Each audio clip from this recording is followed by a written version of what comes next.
Jangankan membangun infrastruktur sebuah ibu kota yang sangat kompleks, yang bukan hanya bangunan, tapi di sana juga terdapat infrastruktur penunjang lainnya yang dapat menunjang aktivasi sebuah kota dengan berbagai fungsinya yang sangat kompleks. Kereta cepat saja yang sederhana, yang cuma bikin rel dan beli keretanya, itu sederhana. Rezim Jokowi ini saja tidak bisa merealisasikan rencana proyek kereta cepat sesuai dengan apa yang dia janjikan. Pada ketentuan Perpres nomor 93 tahun 2021, Presiden Joko Widodo menjanjikan proyek kereta cepat ini Jakarta-Bandung itu proyek B2B atau business to business. Tidak akan ada alokasi anggaran APBN dari negara untuk memberikan anggarannya dalam kerangka membiayai proyek kereta cepat ini. Bahkan ditegaskan di dalam ketentuan Perpres nomor 93 itu tidak boleh, dan negara pun tidak akan menjadi penjamin pada proses permodalan proyek kereta cepat ini.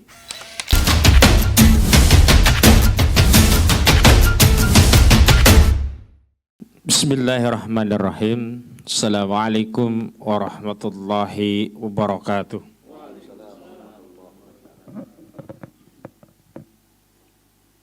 Pindah ibu kota. Pindah ibu kota berarti meninggalkan bapak kota, begitu ya? Oh, enggak. Pindah ibu kota berarti tidak sekedar membangun fisik yang akan menjadi ibu kota baru di mana seluruh interaksi manusia sesuai dengan kebutuhannya, baik pemerintahan ataupun bisnis atau kehidupan masyarakat itu berada. Pindah ibu kota sangat kompleks gitu. Terlepas bahwa mungkin saja ada kajian-kajian yang dijadikan dalih untuk melegitimasi perpindahan tersebut. Walaupun demikian, ternyata ada juga kajian-kajian yang dikeluarkan oleh lembaga-lembaga yang otoritatif yang berkaitan dengan segala hal pada aspek-aspek pemindahan ibu kota ini, baik khususnya terkait lingkungan dan hal-hal yang lainnya, juga memberikan kesimpulan yang berkebalikan. Artinya apa? Proyek pindah ibu kota ini tak layak untuk dilakukan. Namun sejatinya saya akan bicara dua hal ya. Yang pertama terkait pembentukan peraturan perundang-undangan, yakni rencananya besok DPR itu akan membawa rancangan undang-undang ibu kota negara dalam sebuah rapat paripurna. Artinya ketika RUU IK ini disahkan, maka rezim Jokowi ini memiliki dasar legitimasi payung hukum untuk menindaklanjuti rencananya. Namun saya sendiri tidak tahu apakah besok itu tetap akan dipaksakan dibawa ke paripurna seperti pada kasus RUU Omnibus Law yang malam-malam pun tetap diketok palu walaupun banyak demo, apalagi rasa-rasanya malah tidak ada demo, padahal dampaknya itu luar biasa juga, ini akan merugikan segenap rakyat Indonesia.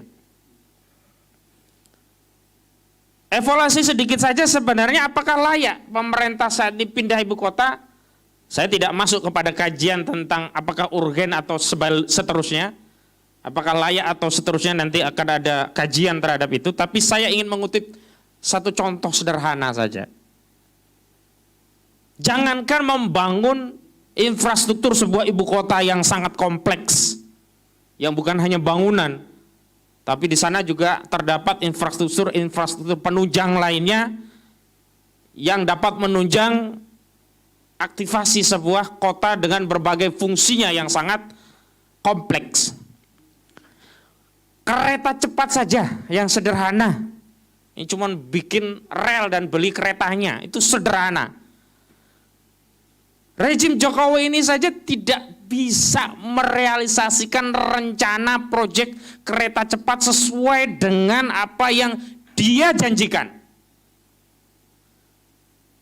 Pada ketentuan Perpres nomor 93 tahun 2021, Presiden Joko Widodo menjanjikan proyek kereta cepat ini Jakarta-Bandung itu proyek B2B atau business to business.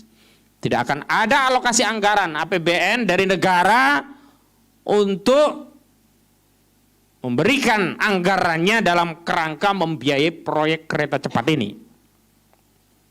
Bahkan ditegaskan di dalam ketentuan Perpres nomor 93 itu tidak boleh. Dan negara pun tidak akan menjadi penjamin pada proses permodalan proyek kereta cepat ini. Dan saat itu telah dilakukan apa yang mereka sebut studi kelayakan atau feasibility study, yang nilai modal yang dibutuhkan dalam penyelenggaraan atau pembangunan proyek kereta cepat Jakarta-Bandung ini hanya sekitar 6,07 miliar US dollar. Namun tiba-tiba proyek ini meledak biayanya menjadi 8 miliar US dollar atau setara 114,24 triliun rupiah. Ini merencanakan proyek kereta api yang ecek-ecek saja, ini nggak bisa. Baru berjalan beberapa waktu saja sudah membengkak. Itu kan berarti apa? Buruknya perencanaan. Dan semestinya kalau ada perencanaan yang tidak sesuai dan membengkaknya anggaran yang harus digelontorkan negara pada pembiayaan kereta cepat tadi, terakhir tadi saya baca-baca sudah ada alokasi PMN di 2021 itu sekitar 6 triliunan rupiah lah. Penyertaan modal negara melalui APBN kepada PT Kereta Api Indonesia untuk menambah modal agar proyek ini dipaksakan jalan dan kemudian dikeluarkan Perpres nomor 107 tahun 2000, Perpres nomor 93 tahun 2021 yang merupakan perubahan dari Perpres nomor 107 2015. Tadi saya salah sebut ya, Perpres yang awal itu 107 2015. Dan kemudian dirubah 93 2021 dan di situ kemudian dibuka keran alokasi anggaran dari negara melalui penyertaan modal negara untuk membackup kekurangan anggaran proyek kereta cepat yang tadinya 6 miliar US dollar menjadi 8 miliar US dollar. Harusnya ini kan korupsi, harusnya diperiksa oleh BPK. Adakah kesalahan ya yang dilakukan dalam proses perencanaan sampai pelaksanaan proyek kereta cepat ini? Adakah perbuatan yang melawan hukum atau penyalahgunaan wewenang sebagaimana diatur di dalam ketentuan pasal 2 dan pasal 3 Undang-Undang nomor 31 tahun 1999 tentang tindak pidana korupsi yang merugikan keuangan negara? Ini kan jelas negara rugi. Harusnya cukup membiayai dengan 6 miliar US dollar, tapi karena pemerintahan rezim Jokowi ini tidak becus membuat perencanaan yang baik dalam penyelenggaraan kereta cepat, akhirnya negara digarong lagi biayanya melalui PMN tadi dan harus menambah sekitar 2 miliar US dollar menjadi 8 miliar US dollar. Ini untuk urusan yang remeh-temeh, cuman proyek kereta cepat, apalagi proyek pindah ibu kota. Proyek pindah ibu kota ini biayanya besar sekali. Saya baca tadi ya 466 triliun itu bisa jadi dalam perjalanan membengkak lagi, Bang. Seperti proyek kereta cepat ini. Dan ketika membengkak, Bang Azan, semestinya kan diperiksa oleh KPK. Ada korupsi atau tidak? Ini bukan diperiksa karena kegagalan, tapi malah ditambah modal. Ini sederhananya begini, ada orang, ya kita kontrak untuk bangun rumah kita, dia naksir, biaya berapa Pak kontrak bikin rumah? 200 juta, udah kita bayar. Tiba-tiba membengkak, nggak selesai-selesai, duit 200 juta udah habis. Yang kita lakukan harusnya kan periksa dia, kita hajar dia, kita apa permasalahan, kenapa kok nggak bisa jalan? Kenapa Anda ambil dulu kontrak ini, saya pembangunan 200 juta? Ini enggak, oh 200 juta nggak cukup ya, yaudah nih saya tambahin lagi. Ini bodoh apa bodoh nggak ini yang punya rumah ini? Dan ini yang terjadi pada proyek kereta cepat. Dan ini apalagi bukan hanya membangun kereta yang cuman import kereta kemudian bangun relnya, itu sederhana. Ini proyek ibu kota negara. Saya ingin kritisi dari proses pembentukan peraturan perundang-undangan yang ini menjadi legitimasi payung hukum untuk melaksanakan proyek pindah ibu kota negara. Di dalam ketentuan Pasal 5, saya kutip dulu pasal 5, mengenai asas pembentukan peraturan perundang-undangan. Ini Undang-Undang Nomor 12 Tahun 2011 yang merupakan diubah di Undang-Undang Nomor 15 Tahun 2019 tentang pembentukan peraturan perundang-undangan. Jadi dalam membentuk peraturan perundang-undangan yang berdasarkan pada asas pembentukan perundang-undangan yang baik, yang pertama itu harus memuat kejelasan tujuan.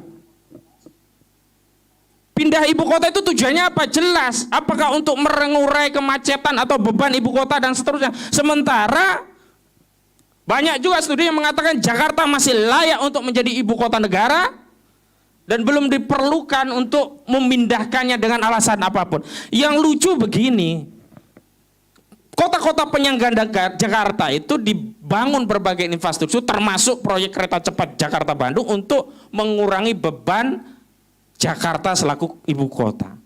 Tapi begitu dibangun kereta cepat Jakarta-Bandung kok ibu kotanya mau dipindah. Terus pembangunan kereta itu tujuannya untuk apa? Nah, ini yang kami yakini bahwa sebenarnya semua proyek-proyek yang dibangun itu bukan untuk dan atas kepentingan rakyat, tapi sebenarnya hanya untuk melayani kepentingan oligarki. Siapa kepentingan oligarki? Yang dapat proyek.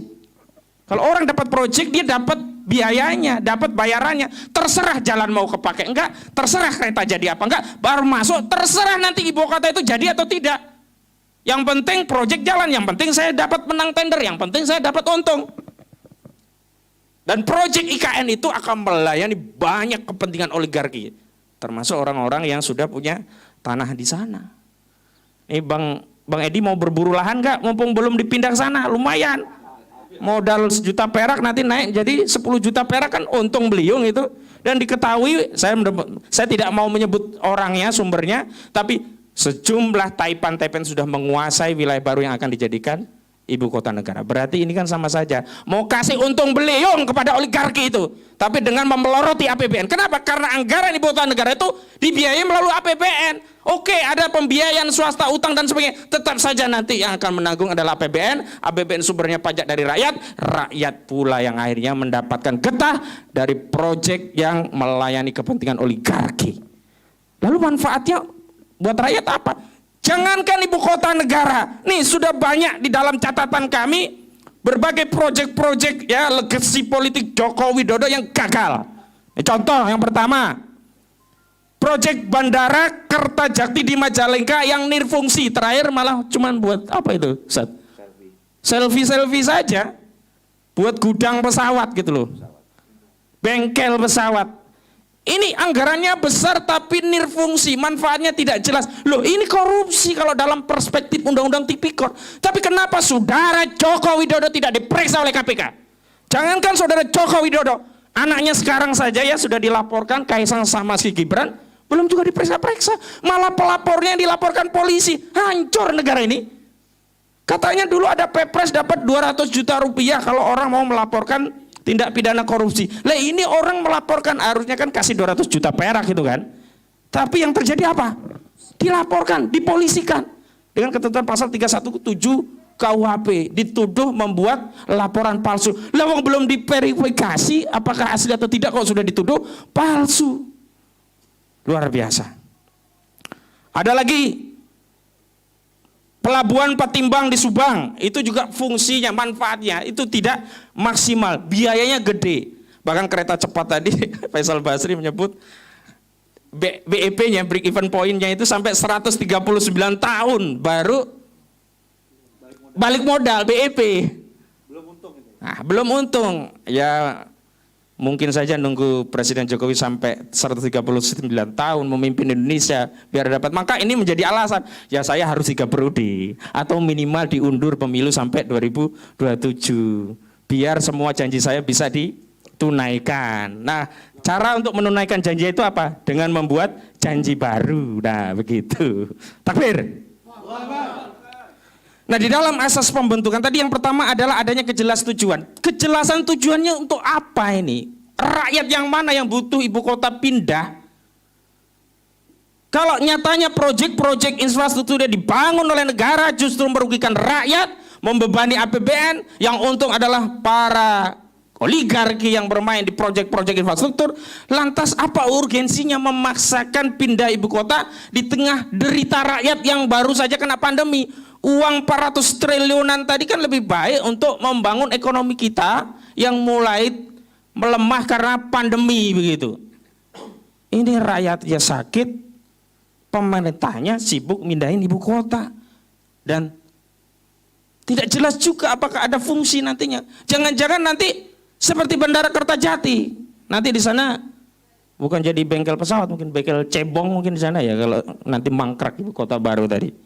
Yang kedua, kelembagaan atau pejabat pembentukan yang tepat. Nah, kalau yang ini kadang-kadang saya bicara bicara organ negara kita itu mereka hanya fokus kepada mereka punya wewenang seperti DPR. Iya, kalau undang-undang IKN itu kewenangannya ada di DPR, tapi DPR tidak berpikir apakah undang-undang secara substansi itu dibentuk untuk kepentingan rakyat. Semestinya kan DPR mengoreksi presiden karena kemarin banyak proyek infrastruktur mangkrak. Hei, saudara presiden, saya panggil, gunakan hak menyatakan pendapat DPR. Oh, Anda telah melanggar konstitusi. Bukan malah dilegitimasi dengan mempersiapkan payung hukum atau landasan legitimasi bagi Presiden Joko Widodo untuk menjalankan proyek pindah ibu kota negara yang proyek itu nirfungsi bagi rakyat, tidak bermanfaat, atau bahasa anak sekarang itu anak kekinian unfaedah. Ini proyek-proyek yang unfaedah. Kemudian yang ke D itu dapat dilaksanakan. Nah, sekarang persoalannya bukan hanya dapat dilaksanakan, tapi dapat dilaksanakan secara sempurna. Kasus kereta cepat saja mangkrak, sehingga harus bobok anggaran negara untuk menyertakan negara dalam bentuk PMN ke PT Kereta Api Indonesia. Apa jaminannya proyek IKN ini akan fix biayanya segitu? Kalau membengkak lagi dengan dalih ABCD, siapa yang tombok? Memang yang tombok menteri, memang yang tombok Sri Mulyani, memangnya yang tombok saudara Luhut Binsar Panjaitan, memangnya yang tombok Erick Thohir. Enggak, rakyat lagi nanti yang tombok kalau membengkak. Apakah ada kemungkinan membengkak? Bukan kemungkinan, pasti membengkak. Faktanya yang ada saja yang proyek kecil aja membengkak, apalagi gini proyek besar. Oh, kan bisa aja nggak membengkak karena yang anggaran yang ada sudah digelembungkan segitu rupa. Enggak, membengkak lagi bisa jadi nanti. Karena kita sudah punya presiden perencanaannya itu, feasibility study-nya itu masih diperkarakan.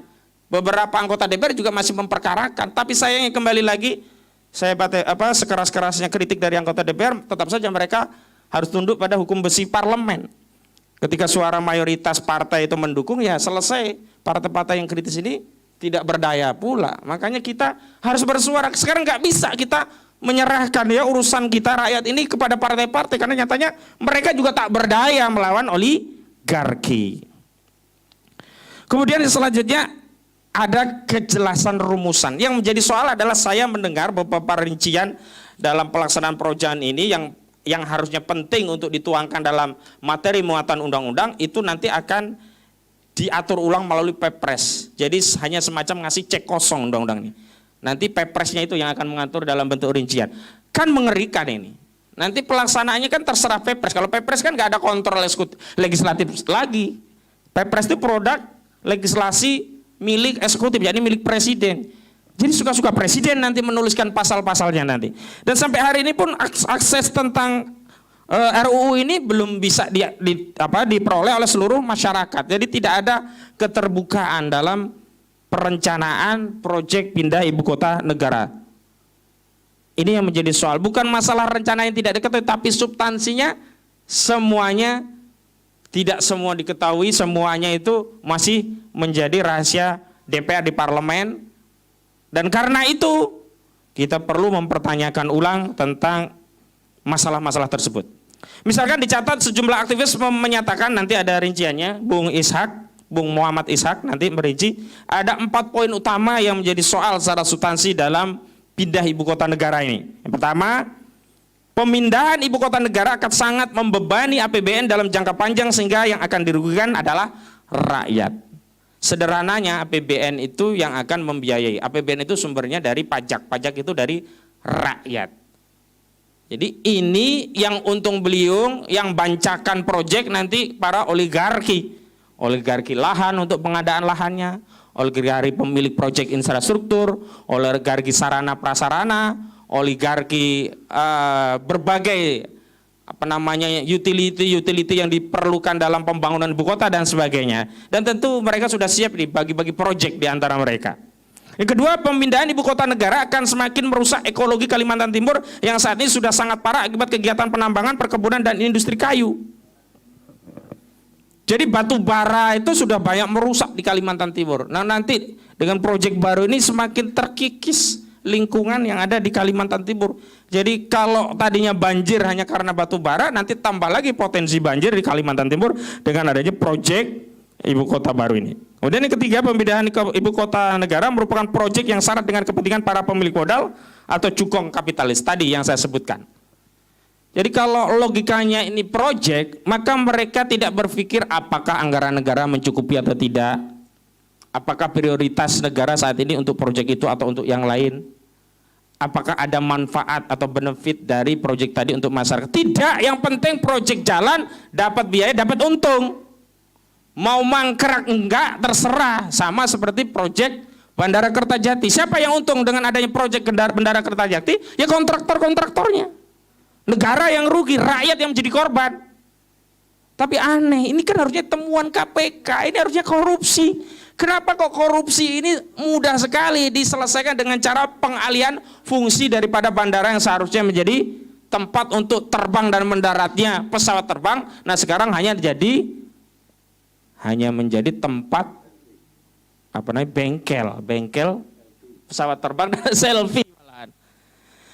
Nah ini problem. Dan yang keempat, pelibatan pihak asing dan dalam pembangunan IKN ini akan merugikan Indonesia bukan hanya dari aspek ekonomi, namun juga akan menghilangkan kedaulatan negara. Loh, kalau hal yang paling strategis yakni ibu kota negara itu sudah ditangani asing, mana lagi keamanan, kedaulatan kita? Segala hal yang berkaitan dengan utility sebuah kota itu diketahui orang luar, orang asing. Sehingga kalau mau ya ada intervensi itu tidak perlu dengan perang, cukup dengan menguasai utility-nya. Listriknya dimatiin udah selesai. Sarana telekomunikasinya boikot sudah selesai. Sarana airnya ya dimampetkan sudah selesai. Nah, ini proyek yang harusnya dikerjakan oleh domestic full. Kalaupun ada yang di-hire itu di-hire di bidang teknis, tidak boleh di-hire untuk urusan yang sifatnya strategik. Tapi ini semuanya melibatkan asing-asing yang itu menyebabkan kita tidak punya rahasia lagi terhadap proyek ini. Semua harus dibuka. Karena kalau mereka bawa modal, mereka harus tahu rincian dari rencana sampai pelaksanaan dari proyek pindah ibu kota negara.